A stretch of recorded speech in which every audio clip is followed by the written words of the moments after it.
After a year of working so hard, I think we need a vacation, right? Yeah, we deserve it. Where do you want to go on holiday together this summer? I was thinking about Bali Island. The beaches are so beautiful. Perfect. We need to arrange everything. First, we should book the flight. When do you want to go? How about next month?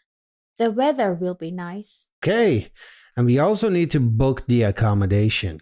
Do you want a hotel or a guest house? A hotel, I think, and a double room, definitely. Yes, and it should be en suite. I don't want to share a bathroom with strangers. Me neither, and I hope breakfast is included. I love a big breakfast before the beach. Good point. But before we book anything, you should check your passport. Is it still valid? Yes, I checked last week. It's fine. What about you? Mine is valid too. And we need to get foreign money. I'm so excited. I need to pack my suitcase soon.